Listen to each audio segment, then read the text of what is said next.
en donde los otros discípulos estaban orando por su libertad que saliendo de la cárcel. Increíbles, hermosas y verídicas historias, ¿verdad? Si usted está listo o está lista a darse por vencido cuando llegan las crisis, no lo haga. Más bien ponga en práctica los siguientes 3 principios en este programa del amor que vale. Hoy el doctor Adrián Rogers, en la voz del pastor Lenín de Llanón, compartirá con todos nosotros la primera parte de su estudio bíblico, Cuando parece que la fe fracasa. Por favor, en sus Biblias, en el Nuevo Testamento, busque el libro de Hebreos, capítulo 11. Recuerde que estamos hablando de la fe en esta serie de mensajes sobre los campeones de la fe. Usted no puede vivir la vida cristiana sin tener fe. Y la Biblia dice claramente que vivimos por fe. Pablo, cuando les escribió a los creyentes en Roma, les dijo, mas el justo por la fe vivirá. El mismo Señor Jesucristo dijo que de acuerdo a nuestra fe nos será hecho. Y el escritor de Hebreos asegura que sin fe es imposible agradar a Dios. Así que no solo necesitamos poseer fe, sino que necesitamos una fe que nos posea a nosotros. Pero, ¿qué sucede algunas veces cuando parece que la fe fracasa? Por ejemplo, supongamos que vamos a tener un programa al aire libre y oramos para que Dios nos dé un hermoso día y no hemos ni terminado de orar cuando cae una fuerte lluvia. ¿Le ha sucedido eso alguna vez? Las jovencitas oran, Señor, quiero casarme con fulano de tal. Te pido que me lo des por esposo. Y aunque esa oración es honesta, él termina casándose con la mejor amiga de ella. O hablando de algo más serio, a veces usted tiene una persona amada que está muy enferma. Puede ser su cónyuge, o sus hijos, o sus padres, o sus abuelos. Y usted pide sinceramente a Dios por la salud de esa persona, pero no se ve ninguna mejoría. Antes, por el contrario, cada día va empeorando su situación de salud hasta que finalmente esa persona muere. Y tratamos de creer, tratamos de confiar, pero pareciera que la fe ha fallado. Y estamos listos a tirar la toalla y decimos, ¿para qué insistir? Esto no sirve para nada. ¿Ha experimentado usted alguna vez una situación así? ¿No? Bueno, mi amigo, no se preocupe, ya le llegará su turno. Llegará el momento cuando la respuesta no sea exactamente la que esperábamos. Algunas veces las pruebas, las tentaciones, las tribulaciones, los desengaños, las lágrimas, los temores llegan y parece que la fe no sirve para evitarlos. Ahora, escúcheme con atención. El capítulo 11 de Hebreos fue escrito precisamente para aquellos que estaban listos a dejarlo todo, a darse por vencidos, a tirar la toalla. Muchos habían estado sirviendo al Señor y habían sido perseguidos en gran manera, y ellos tuvieron que aprender a aguantar. Hebreos 11 es un capítulo que pone de relieve las increíbles victorias de la fe. Busque Hebreos 11:32. ¿Y qué más digo? Porque el tiempo me faltaría contando de Gedeón, de Barak, de Sansón, de Jefté, así como de Samuel y de los profetas. Ahora, ponga atención a lo que dicen los siguientes versículos. Que por fe conquistaron reinos, hicieron justicia, alcanzaron promesas, taparon bocas de leones, apagaron fuegos impetuosos, evitaron filo de espada, sacaron fuerzas de debilidad, se hicieron fuertes en batallas, pusieron en fuga ejércitos extranjeros. Las mujeres recibieron sus muertos mediante resurrección. Y si esta lista terminara aquí, creo que todos diríamos, esa es la clase de vida que quiero tener. Pero los siguientes versículos ni siquiera los consideramos. Escuche, mas otros fueron atormentados, no aceptando el rescate, a fin de obtener mejor resurrección. Otros experimentaron vituperios y azotes. Y a más de esto, prisiones y cárceles. Fueron apedreados, aserrados, puestos a prueba, muertos a filo de espada, anduvieron de allá para acá cubiertos de pieles de ovejas y de cabras, pobres, angustiados, maltratados, de los cuales el mundo no era digno, errando por los desiertos, por los montes, por las cuevas y por las cavernas de la tierra. Y alguien estará pensando, bueno, algo debió estar mal con ellos. Seguramente no tuvieron fe. No, mi amigo, nada de eso. Mire lo que dice el verso 39. Y todos estos, aunque alcanzaron buen testimonio mediante la fe, no recibieron lo prometido. Es como si Dios dijera que recibieron calificación de 10 sobre 10. ¿Cómo lo lograron? Por fe. ¿Lograron escapar de todas esas tribulaciones? No, pero aprendieron a soportarlas. Algunos escaparon, otros aguantaron por fe, pero todos tuvieron fe, aunque algunas veces parece que la fe fracasa. Quiero compartir con usted 3 cosas para que tenga una fe madura. Mucha gente tiene una fe superficial y supersticiosa, en vez de tener una fe espiritual fuerte y bíblica. Así que si usted está listo o lista a darse por vencido cuando llegan las crisis, no lo haga. Más bien ponga atención y ponga en práctica los siguientes 3 principios. Primero, una fe madura cree en el poder sobrenatural de Dios. Eso sencillamente significa que si Dios no lo hace, no es porque no pueda hacerlo. Hebreos 11, los versos del 32 al 35, es una lista de las cosas sobrenaturales efectuadas por Dios. Y muchas de esas historias bíblicas las conocemos desde niños. Por ejemplo, Daniel en el pozo de los leones. ¿Lo recuerda? Le dijeron a Daniel que no orara a su Dios, pero él lo siguió haciendo y terminó siendo lanzado al pozo de los leones. Pero Dios les quitó el apetito a los leones, y más bien la melena de los leones le sirvieron de suave almohada a Daniel. Pero esto no es un cuento de hadas, son historias verídicas. ¿Y qué de Sadrach, Mesach y Abednego? Les dijeron que debían adorar a un ídolo pagano, o que los echarían en un horno ardiendo. Ellos se negaron a adorar al ídolo, y los echaron al fuego. Ellos no claudicaron, ellos no se arrodillaron, y ellos no se quemaron. Y cuando el rey miró el horno, dijo, pensé que habíamos echado 3 hombres al fuego, pero veo a 4. Y el cuarto es semejante a hijo de los dioses. Era Jesús que estuvo con esos 3 jóvenes, y cuando salieron del horno, dice la Biblia, sus ropas no tenían ni siquiera el olor del humo, y ni uno solo de sus cabellos se había quemado. ¡Cuán poderoso es el Dios a quien servimos! Tal vez la historia bíblica más famosa, la más conocida, es la historia de David y Goliat.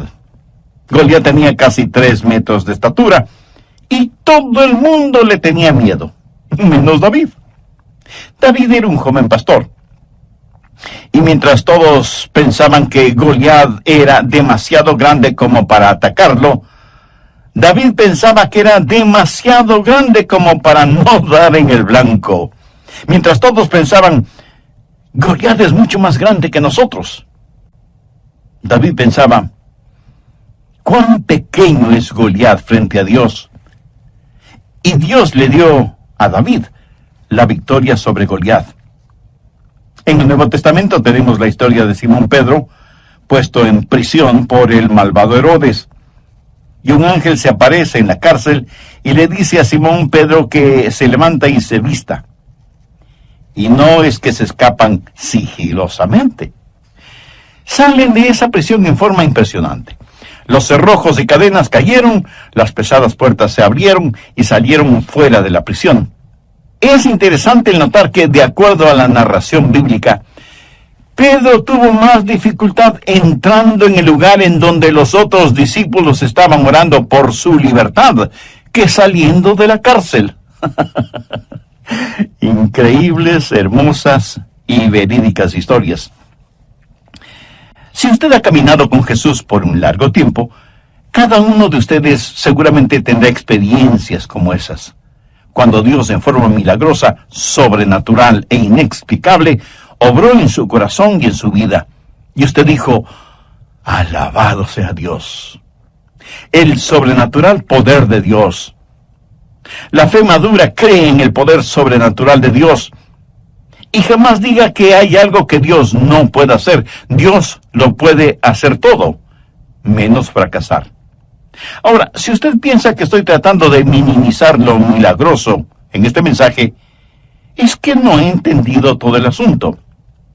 El escritor de Hebreos nos da todas estas ilustraciones en donde es evidente que una fe madura cree en el poder sobrenatural de Dios.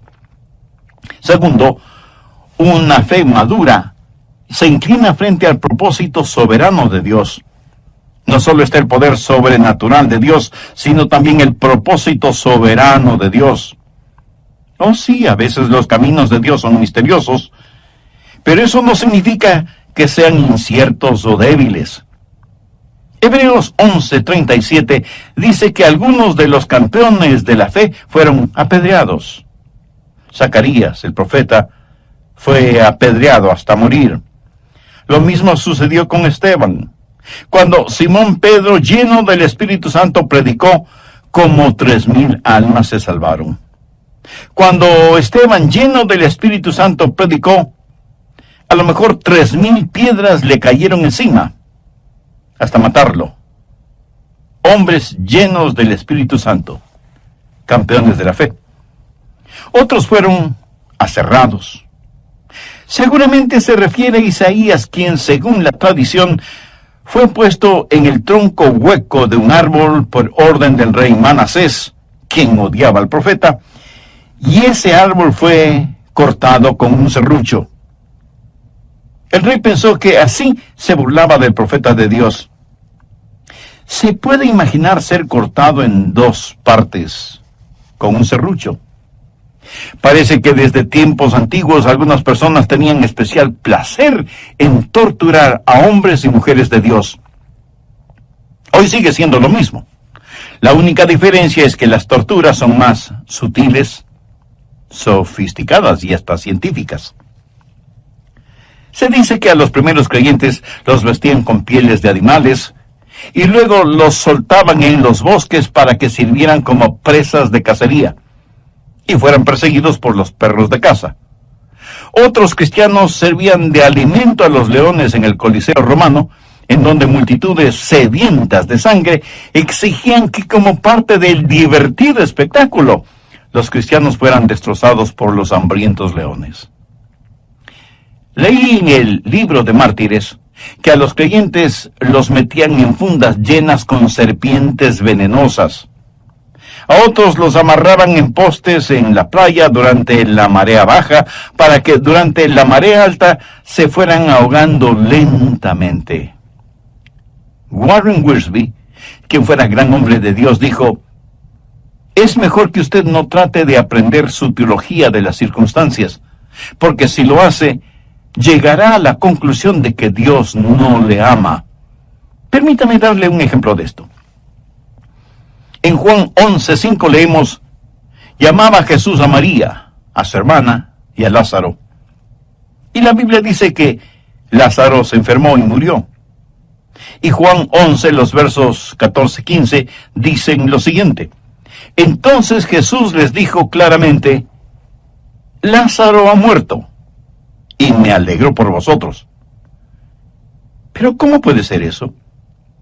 En el verso 5 se nos dice que Jesús amaba a Marta, María y Lázaro. Y en el verso 15 dice que Jesús se alegró de la muerte de Lázaro. Amigo, escúcheme.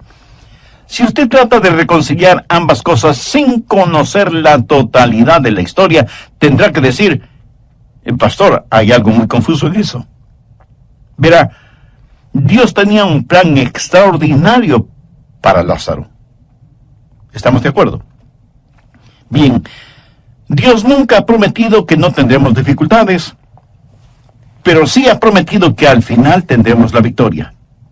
Esa es la razón por qué uno de mis libros favoritos en la Biblia es la Epístola a los Romanos, y mi capítulo favorito es Romanos 8, y mis versos favoritos son del 35 al 37. ¿Quién nos separará del amor de Cristo? ¿Tribulación, o angustia, o persecución, o hambre, o desnudez, o peligro, o espada? Como está escrito, por causa de ti somos muertos todo el tiempo. Somos contados como ovejas de matadero. Antes, en todas estas cosas somos más que vencedores por medio de aquel que nos amó. No está diciendo que no experimentaremos estas cosas. No piense que de alguna manera estas cosas pasan solo a aquellos que no aman al Señor. No. Estas cosas nos suceden a nosotros para que seamos victoriosos. Él ha prometido que nunca nos dejaría ni nos olvidaría, pero nunca nos ha prometido que no tendríamos dificultades. Y eso le sucedió a Juan el Bautista. Él fue un gran hombre. El mejor elogio que un hombre pueda recibir salió de los labios de Jesús, quien, refiriéndose a Juan el Bautista, dijo: entre los que nacen de mujer no se ha levantado otro mayor que Juan el Bautista. Y sin embargo, Juan el Bautista tuvo sus momentos de dudas. Estuvo listo a renunciar, a tirar la toalla. ¿Por qué? Bueno, él había estado predicando junto al río Jordán, predicaba el arrepentimiento, y aunque comía miel, no predicaba dulzuras. Pedía a la gente que viniera a Dios. Era el heraldo de Jesucristo, predicando al aire libre, llamando al pecado, pecado. Y por eso lo metieron en la cárcel. Se puede imaginar a este profeta que amaba el aire libre, encerrado en un frío y fétido calabozo. Y pronto le cortarían la cabeza. Él había estado predicando de un Cristo victorioso, de uno que bautizaría con el Espíritu Santo y fuego, del Mesías prometido. Y ahora Juan se encuentra encarcelado y tiene dudas. Y piensa: si Jesús puede sanar a los enfermos y resucitar a los muertos, ¿por qué no me saca de esta prisión? Y envía algunos mensajeros a Jesús para que le pregunten si él era en verdad el Mesías, o debían esperar a otra persona. Déjeme decirle algo muy importante ahora mismo. Nunca confunde el momento con el hombre. Juan el Bautista tuvo su momento de duda. Ahora escuche lo que Jesús le mandó a decir como respuesta a su inquietud, tal y como lo encontramos en Mateo 11, los versos del 4 al 6. Respondiendo Jesús les dijo: id y haced saber a Juan las cosas que oís y veis. Los ciegos ven, los cojos andan, los leprosos son limpiados, los sordos oyen, los muertos son resucitados, y a los pobres es anunciado el Evangelio. Y bienaventurado es el que no halle tropiezo en mí. ¿Alguna vez usted ha tenido dudas acerca de su relación con Jesús? ¿O usted todavía no tiene una relación espiritual e íntima con Él? Bueno, entonces, este mensaje es para usted, quien quiera que sea y en donde quiera que se encuentre, porque usted puede hacer ahora mismo una decisión espiritual que afectará su vida desde este momento y por la eternidad. ¿Qué le estoy pidiendo que haga? Que con sus propias palabras ore a Dios, converse con Él, porque Él no solo es su Padre Celestial, sino que también es su amigo. Y al orar, todo lo que diga, dígalo con fe, creyendo y confiando. La oración que voy a decir es solo para que le sirva de modelo, de guía. Dios eterno, en realidad no estoy acostumbrado a conversar contigo, y pido tengas la bondad de escucharme. Sé que soy pecador, y que mis pecados merecen tu justo juicio, pero vengo a ti buscando gracia y misericordia, por los méritos de tu amado Hijo Jesucristo. Señor Jesús, tu amor por mí lo demostraste en la cruz del Calvario, al morir para pagar la deuda de mis culpas y pecados. Sinceramente me arrepiento de mis pecados, y con fe como la de un niño, te pido que vengas a morar en mi vida. Te recibo como mi Salvador y mi Señor, para que obres en mí de acuerdo a los designios de tu divina voluntad. Bienvenidos a otro programa de El Amor que Vale. Hoy el doctor Adrián Rogers, en la voz del pastor Lenín de Llanón, nos presenta la segunda parte de su estudio bíblico, Cuando parece que la fe fracasa. Si usted ha orado y le ha pedido a Dios un milagro para usted, y Él no se lo ha otorgado, no es porque Dios no pueda hacerlo, o porque Él tenga limitaciones, o porque no le ame. Y no se enoje con Dios, ni se sienta ofendido. Alguien con mucha sabiduría dijo alguna vez lo siguiente: fe no es tanto en recibir de Dios lo que queremos, sino más bien aceptar de Dios lo que Él quiera darnos o quiera permitirnos. Eso es fe. En caso de que no suceda, usted necesita tener en su fe una cláusula que diga: si no lo recibe, agradézcale a Dios, porque Él sabe mucho mejor que usted lo que le conviene. ¿Se acuerda de la historia de Sadrach, Mesach y Abednego? El rey les dijo: si ustedes no se arrodillan delante de la imagen, serán lanzados al horno de fuego. ¿Qué me responden? Y la respuesta de ellos la encontramos en Daniel capítulo 3, los versos 16 al 18. Sadrach, Mesach y Abednego respondieron al rey Nabucodonosor, diciendo: no es necesario que te respondamos sobre este asunto. He aquí nuestro Dios, a quien servimos, puede librarnos del horno de fuego ardiendo, y de tu mano, oh rey, nos librará. Y si no, sepas, oh rey, que no serviremos a tus dioses, ni tampoco adoraremos la estatua que has levantado. Y si las palabras "y si no", con que empieza el verso 18, no están subrayadas en su Biblia, deberían estarlo. Los tres jóvenes le dijeron a Nabucodonosor: y si no, deseamos que sepas que no adoraremos a tus dioses, ni nos vamos a arrodillar delante de la estatua que has levantado. Nuestro Dios tiene poder para librarnos, y Él lo hará. Pero si no lo hace, no es porque esté incapacitado para hacerlo. Pero ni aun así, nosotros adoraremos tu imagen pagana. Esos jóvenes tenían una fe sólida. No tuvieron necesidad de algunas reuniones para decidir qué hacer. Tenían una fe segura, tan segura, que ni aun ante la amenaza de que serían quemados en el fuego, cambiaron de manera de pensar. El mensaje de ellos al rey fue: Dios es capaz. Pero sabemos que si Él no lo hace, eso de ninguna manera cambiará nuestra convicción y nuestra fidelidad hacia Él. Veamos otro ejemplo. Cuando el malvado rey Herodes puso a Simón Pedro en prisión, todos pensaron que él lo mataría, como mató a Santiago. Pero Dios, en forma milagrosa, liberó a Pedro de la prisión. Y surge una pregunta muy lógica: ¿por qué Dios permitió que Herodes matara a Santiago, pero no a Simón Pedro? Santiago fue malo y Pedro fue bueno. ¿Amaba Dios más a Pedro que a Santiago? Por si no lo ha descubierto todavía, permítame decirle algo al respecto. Dios tiene un soberano propósito en la vida. La verdadera pregunta es: ¿está usted dejando que Dios sea Dios? ¿Está usted listo a poner "y si no es así" en su cláusula de fe, si es necesario? Después de todo, nada disminuye el sobrenatural poder de Dios. Y alguien me dirá: pastor, yo quiero tener fe para escapar de los problemas.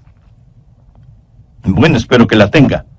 Pero si no es así, ¿tiene fe para soportar las pruebas?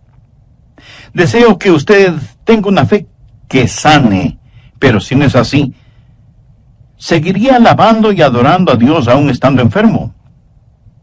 Podría decir como Job, aunque Él me matare, en Él esperaré. ¿Podría usted decir lo que dijo el profeta Habacuc? Aunque la higuera no florezca, ni en las vides haya frutos, aunque falte el producto del olivo, y los labradores no den mantenimiento, y las ovejas sean quitadas de la majada, y no haya vacas en los corrales, con todo yo me alegraré en Jehová, y me gozaré en el Dios de mi salvación. Tercero, la fe madura se basa en las establecidas promesas de Dios. Cada una de las promesas de Dios son ciertísimas en el Señor Jesucristo. Note lo que dice Hebreos 11, los versos 39 y 40. Y todos estos, aunque alcanzaron buen testimonio mediante la fe, no recibieron lo prometido, proveyendo Dios alguna cosa mejor para nosotros, para que no fuesen ellos perfeccionados aparte de nosotros. ¿Qué significa eso en español simple? Que Dios tiene un maravilloso plan y que Él está trabajando en ese plan. E incluye no solo los santos del Antiguo Testamento y los primeros creyentes del Nuevo Testamento, sino que nos incluye a todos nosotros. Parece que muchas veces estamos esperando demasiado de la vida, pero no esperamos lo suficiente de Dios. Medimos la vida en términos de comer, beber, divertirse, y de pronto la bolsa de valores cae en picada, y algunas personas se suicidan porque se arruinan financieramente, revelando en dónde estaba su confianza y en qué tenían depositada su fe. Mi amigo, aún las mejores cosas en la vida, en última instancia, van a dejar de ser, se acabarán, fallarán, sin que importe lo que sean.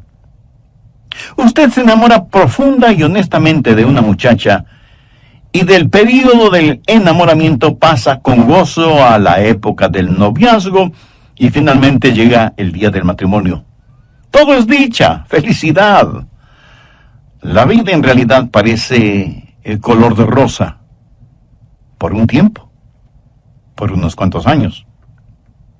Más tarde o más temprano, de pronto usted se encuentra en la casa familiar, ahora vacía, mirando con nostalgia y lágrimas en los ojos, los retratos colgados en las paredes o archivados en una multitud de álbumes fotográficos.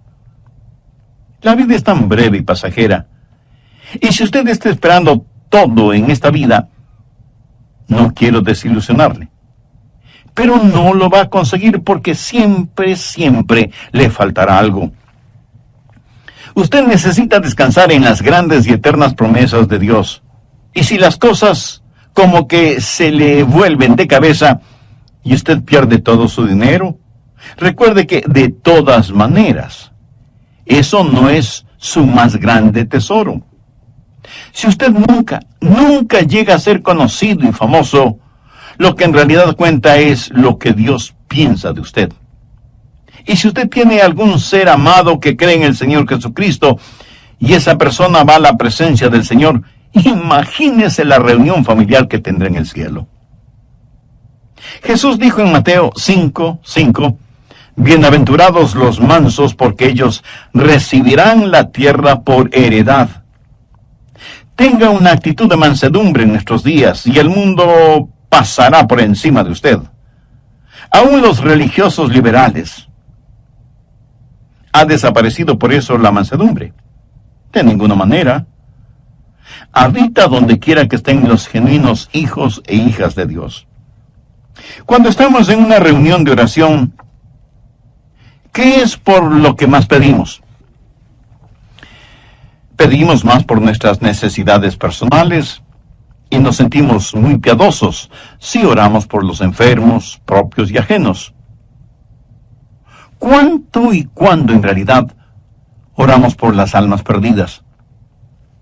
Parece que tenemos más interés en mantener a los santos en el cielo que ayudar a los pecadores a que no se vayan al infierno.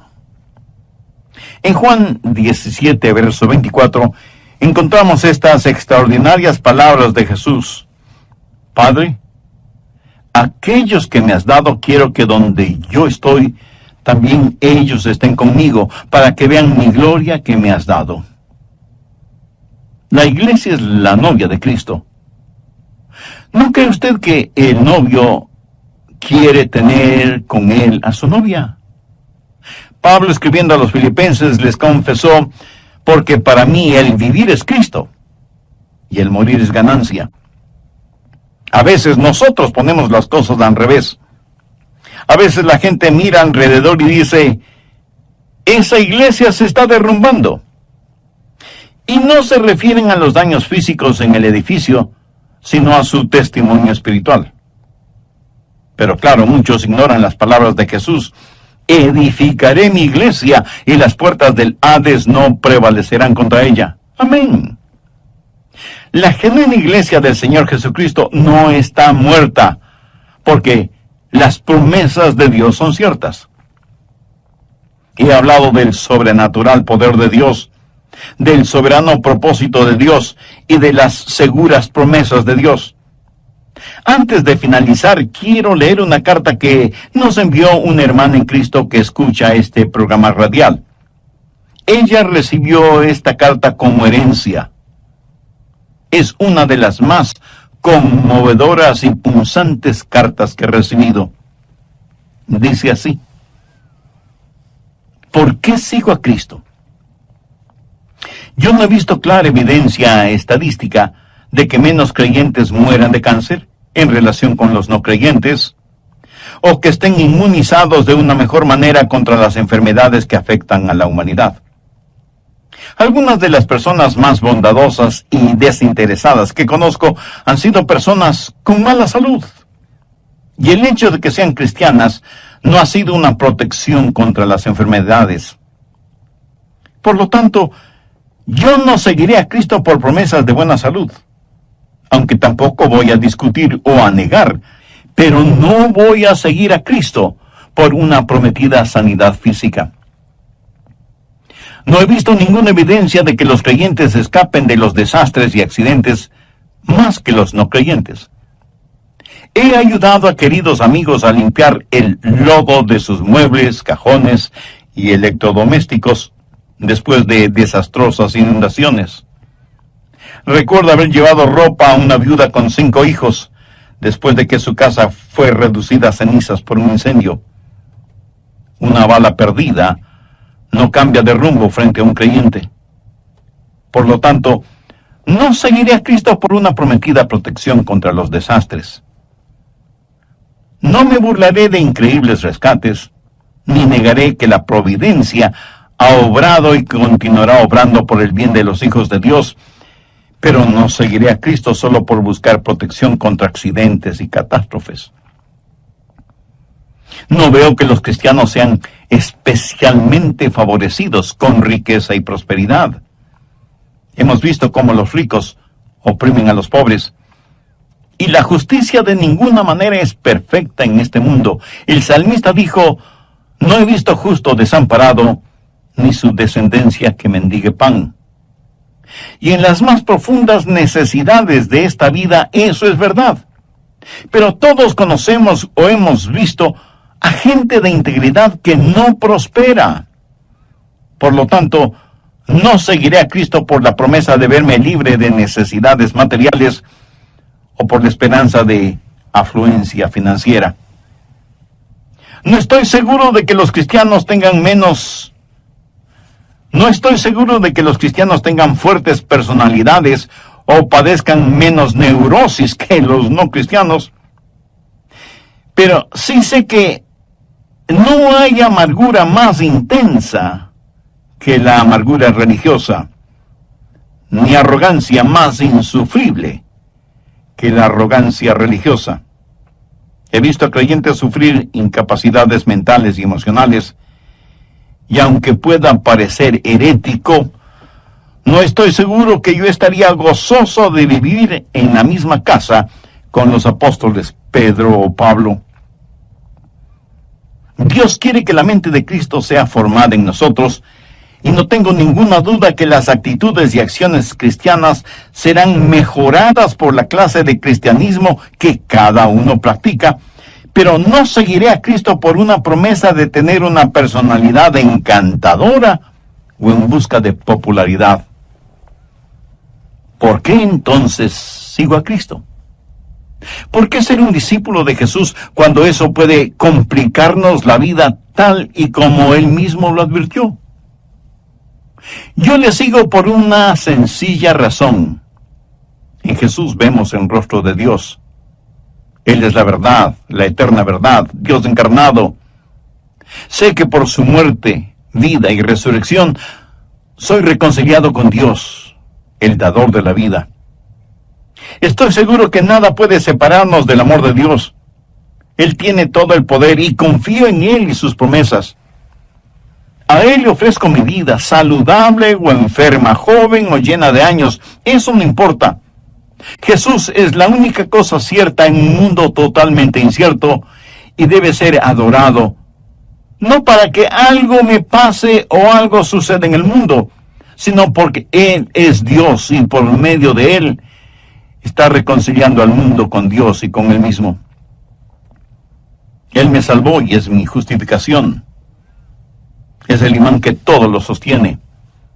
El adorar al Dios de nuestra salvación, el ofrecerle sacrificios de alabanza y de gratitud, esa debe ser nuestra única vocación. Y le ofrecemos nuestras vidas a Dios no para ser saludables, ricos o sabios, ni siquiera para tener la fortaleza para realizar grandes cosas por Él, sino porque únicamente Él tiene derecho sobre nosotros. Dios no es una circunstancia hacia un fin. ¡Qué carta más extraordinaria! ¿No le parece? Fue escrita por John Hutchinson Jr. en 1981 y una de sus herederas me la hizo llegar a mí. Es una de las cosas más profundas que he leído y que se relaciona con la realidad de cuando nuestra fe fracasa. ¿No será que está esperando de su fe algo que Dios nunca en realidad determinó que tuviera? La verdadera fe es centrar nuestras vidas en Dios Todopoderoso. La fe madura cree en el sobrenatural poder de Dios. La fe madura se arrodilla ante el soberano propósito de Dios. La fe se basa en las seguras promesas de Dios. Y una de esas grandes promesas es: cree en el Señor Jesucristo y será salvo. Si usted no está seguro de su salvación, pero desea estarlo, la Biblia dice: hoy es el tiempo de salvación, o sea, este momento, este instante. Ore conmigo, por favor, de la siguiente manera. Querido Dios, reconozco mi condición de pecador y mi necesidad de tu perdón y salvación. Este momento abro mi corazón y te recibo como mi Salvador y mi Señor. Estoy profundamente arrepentido de mis pecados y por fe confío en ti. Y pongo toda mi vida en tus manos para que me hagas la clase de persona que tú quieres que yo sea. Y con la nueva vida que me das, ayúdame a honrarte y a glorificarte. Gracias por amarme, por perdonarme, por limpiarme, por salvarme. Ayúdame para que nunca me avergüence de ti y para que nunca yo sea una vergüenza para ti, para tu bendita palabra. Lo pido en tu santo nombre.